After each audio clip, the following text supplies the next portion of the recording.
So Zoom meeting today, right? You've had a couple things to this point over the last 3 weeks to, to check in, which kind of got you to these Zoom meetings. And we have a deadline today, and you had some things to get done, some paper, some questionnaires, that stuff on the website. I don't know where all you guys sit, but the only thing that you would be possibly in, what you might lose access to, is the Google Classroom. Right? At no time is nobody not invited to this, what we're doing right now. The only people that wouldn't be invited are people I just don't know, because I haven't met them yet. But they're all invited. You are always invited. Whether or not you're in the Google Classroom is a different issue. So what I've encouraged you to do is to try and build a base. Get out there. Obviously I have a bunch of workout stuff for you guys.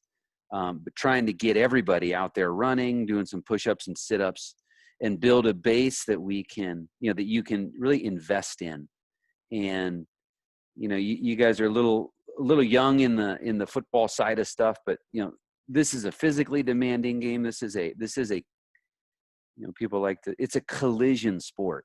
And so we need to get ready for those collisions. That's what a part of this game is. So, this is a time that's obviously unfolding differently than what we wanted it to. But we are going to be disciplined, and I hope you're committed, and just incremental improvement. And in a sense, that's what I'm modeling for you guys, as we get together and do a little bit each time. And you'll be surprised what we end up being able to accomplish. So a little bit of incremental improvement and commitment, and you'll find that this will be a life lesson for you. So I'm looking forward to going through it with you. And so this is the keys to victory. So I would have put this up a couple months ago. I mean, this is like big picture stuff. The stuff that we are nowhere near being able to do this, but this is what we aspire. We're going to play the game through this lens. This is how we're going to look at, how do we know at the end of a game how well we played? Well, this is what we do. I know this is not, this does not say, that we outscored the other team. That's a winning thing, but playing the game properly is what you see right here. So there's a lot in there. And we're gonna continue to make to make gains on it. So, all right, no rush here. Why don't you guys read this, and when you're done, just give me a thumbs up. But you are in no hurry here. This is one of our team principles.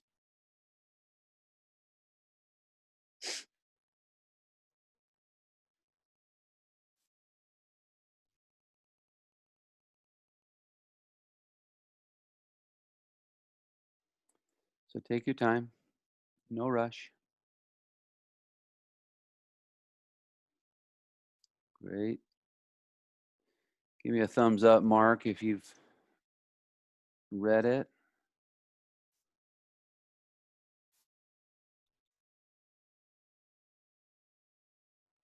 Just a little bit more time.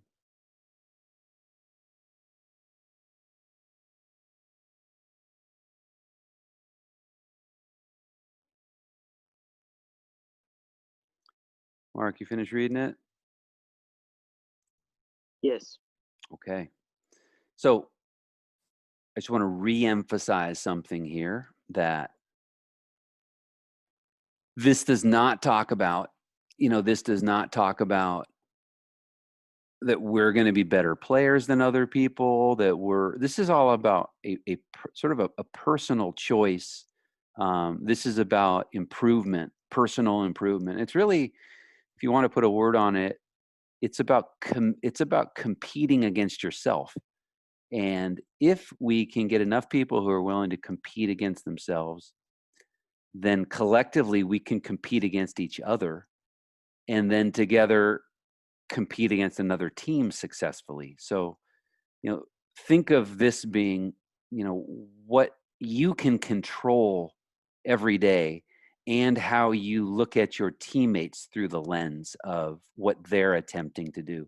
So this doesn't mean we celebrate our best players and get people that aren't very good. Like, we just make do with it. This is everybody can do this. Everybody can work to do this. So we will continue to keep our eyes on this. And when we get together, we'll be able to encourage each other. You can still do that right now. You can still encourage, celebrate those that are doing this. That's what we're doing right here. That's what we're trying to celebrate and keep ourselves focused on. So, all right. So I'm not going to do it, but this would be, I would ask, hey, like, what is this thing? Right. And of course, you guys would say, Coach, it's a football. Yeah, I know that.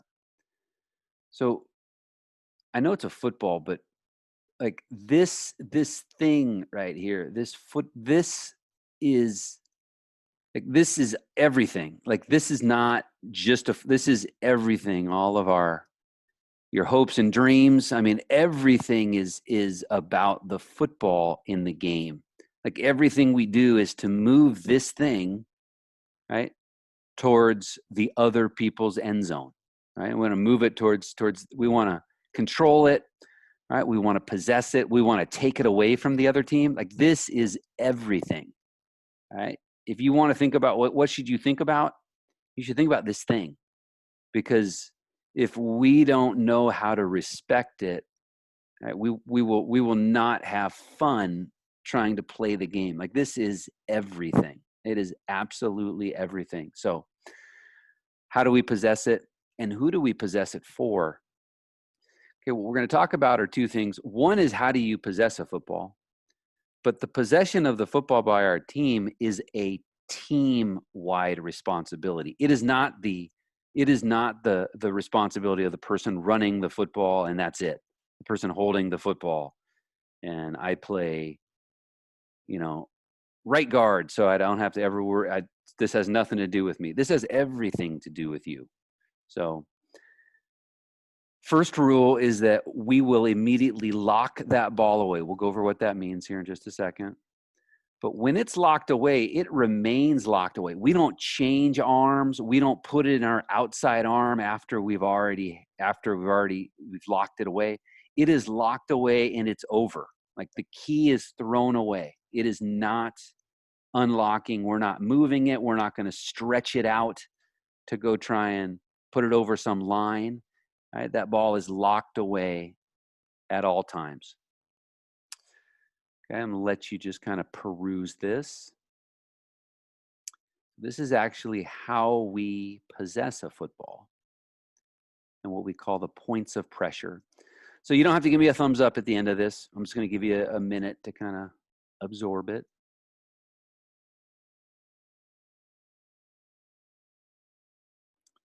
I'll end up making a video on Thursday about this a little bit. So we possess it with points of pressure. One comes from, splitting the tip right here with our index and our middle finger. Pressure comes from the forearm. Move my cursor out here. From the forearm, the ball is on your forearm, right? We put the back tip of the football inside the bottom of the bicep. So it's back there in the crook of your arm. The fourth point of pressure right here, it's got a big bold, PTF, pressure through the forearm. Forearm applies pressure through the football right up into your rib cage at about 45 degrees. Okay, we don't want to be too far underneath. We don't want to be too far on top. About 45 degrees right through it. The wrist is cocked in an upright position. Getting to the end of it. Those are our 4 points of pressure. Our fifth point comes from your offhand, right? The one you're not holding the football, and that just goes right on top of the football. When you end up with either your run is coming to an end, right? Contact has occurred, right? But that ball remains locked away. We just add one more point of pressure to it. So that's the fifth point, is with your offhand.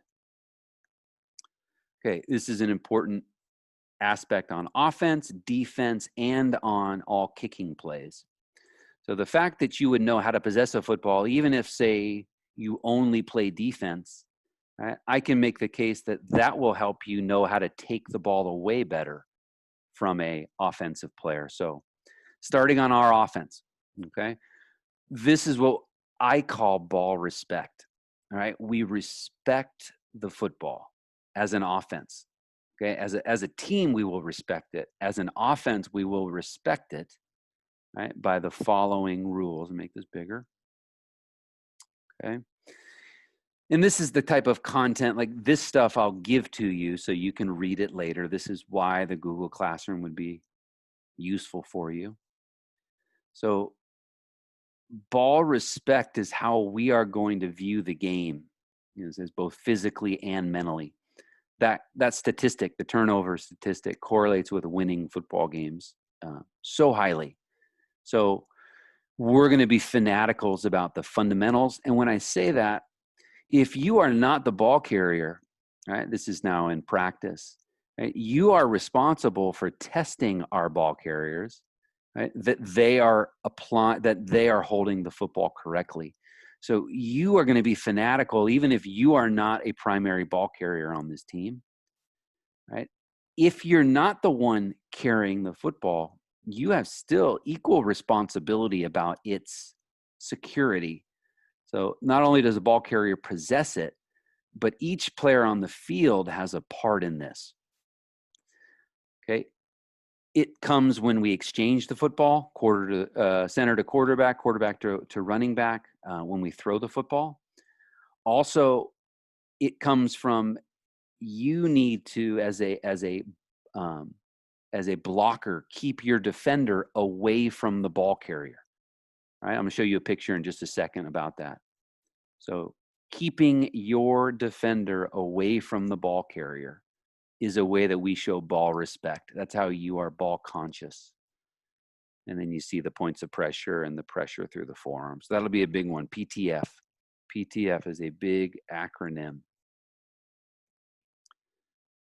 Let me show you some pictures. All right, these are well-respected balls here, very well respected.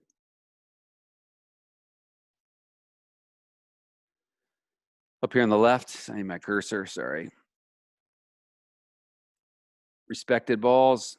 So here's 4 points of pressure. 1 right here, 2 on the forearm, 3, your ball is the elbow is locked down and the back tip is right in the back. Crook right there. Number 4 is the pressure through the forearm right through the rib cage. So these are 4 points of pressure, right? It is locked tight. Right? It is locked tight. Here's another one. This ball is called what's called a weak shoulder cut. So the ball is exposed right here to the defender. It's on the defender's side, which we'd rather not have happen. But right, all you have to do is extra pressure through your forearm, right, whenever contact is about to be imminent. Right? And you could right here choose to put the 5th point of pressure on it. You could apply that 5th point of pressure, but that ball is locked away, secure, right? Wrist is up, right? Wrist is cocked and up. Here's a drill. This guy's carrying 2 balls. It's kind of interesting. So a little double. You got that elbow needs to be a little bit more locked back there. All right. A disrespected ball. A disrespected ball. That ball right there is highly disrespected. It has 1, 2, 3 points of pressure. It is missing the 4th PTF. There's no pressure through the forearm right here. That ball is away from the body. Right? On defense, this is what we want to create when we punch down on it. We'll talk about that in just a minute. So we would try and separate the elbow, which should be locked down. That elbow should never be away from the body. So it's one of the challenging parts of football is when you want extra balance, you cannot sacrifice the integrity of the football right here. Here's another one. This looks like a loaf of bread. Right? If you exchange that right there with a loaf of sourdough bread, you'd be just fine, right? The ball itself is being highly disrespected. We're missing point of pressure number 3 and point of pressure number 4. Okay, this is being invited to be knocked out, to be punched out by some eager defender. All right, this one down here, this is the only one that actually has a fumble or the ball is loose. It's not on here because the ball is fumbled.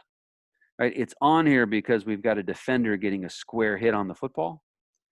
And I don't know what I don't know what this person's responsibility was, but it probably could have been to block that guy. Looks like he's a little confused, kind of looking the wrong way here.